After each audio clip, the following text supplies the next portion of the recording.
আপনি যদি একজন নেটওয়ার্ক মার্কেটার হন বা এই ব্যবসাটি সম্বন্ধে আপনার কিঞ্চিত আগ্রহ থাকে, তাহলে আপনাকে অনুরোধ করব এই ছোট্ট ভিডিওটি মনোযোগ সহকারে পুরোটা দেখবেন। কারণ এই ভিডিওয় আমি এমন 5টি অভ্যাস বা গুণের কথা বলবো যেগুলি মেনে চললে আপনি এই প্রফেশনে অর্থাৎ নেটওয়ার্ক মার্কেটিং পেশায় খুব তাড়াতাড়ি সাফল্যের শিখরে পৌঁছে যেতে পারবেন। প্রথম গুণটি হলো আপনাকে একজন এফেক্টিভ কমিউনিকেটর হতে হবে। অনেকেই ভাবেন এফেক্টিভ কমিউনিকেটর মানে বোধহয় আমাকে ঝরঝরে ভাবে বা পারলে ইংরেজিতে সুন্দর করে কথা বলতে হবে। এটা একান্তই ভুল ধারণা। যেটা দরকার সেটা হলো আপনি আপনার বক্তব্য যাতে বিপরীতে বসা মানুষটিকে বা মানুষদেরকে পরিষ্কার ভাবে বোঝাতে পারেন, সেই গুণটি আপনার মধ্যে থাকতে হবে বা প্র্যাকটিস করে তৈরি করে নিতে হবে। এবং অবশ্যই সেটা হতে হবে সংক্ষিপ্ত আর টু দা পয়েন্ট। এই প্রসঙ্গে এটাও বলে রাখি, একজন এফেক্টিভ কমিউনিকেটর কিন্তু শুধু বলেন না, তিনি বিপরীত দিকে বসে থাকা মানুষের কথা শোনেনও। কাজেই এই শোনার গুণটি আপনাকে রপ্ত করে ফেলতে হবে। দ্বিতীয় যে গুণটির কথা বলবো সেটিকে শুদ্ধ বাংলায় বললে বলা হয় স্থিতিস্থাপক। অর্থাৎ আপনাকে হতে হবে ইলাস্টিকের মতো। যে কোনো পরিস্থিতিতে আপনাকে সমানভাবে মোকাবিলা করতে শিখতে হবে।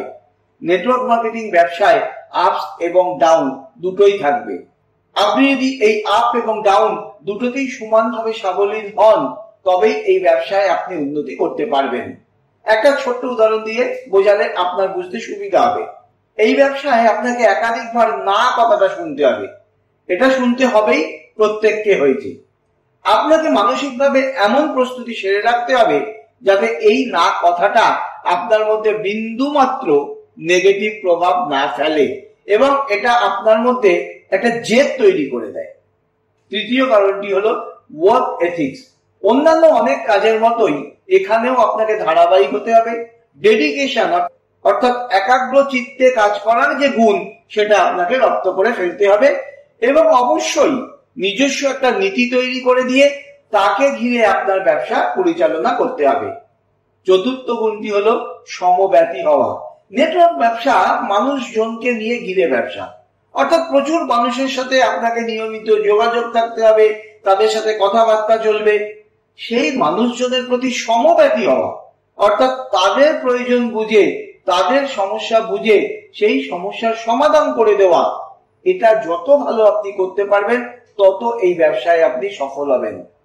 এবার বলি পঞ্চম গুণটির কথা। যদিও এটি শেষ নয়, কিন্তু 5টি গুণের কথা বললে এই গুণটি অবশ্যই আসে এবং এটি অত্যন্ত গুরুত্বপূর্ণ একটি গুণ।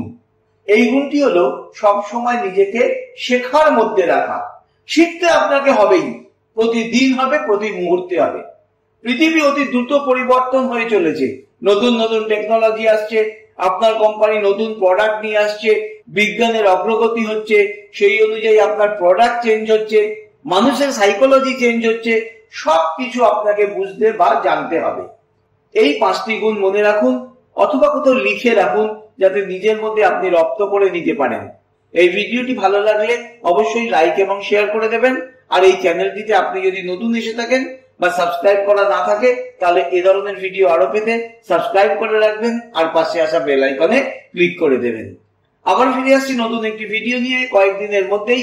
ততদিন সবাই ভালো থাকুন, ভালো করে কাজ করুন আর খুব খুব সাফল্য পান।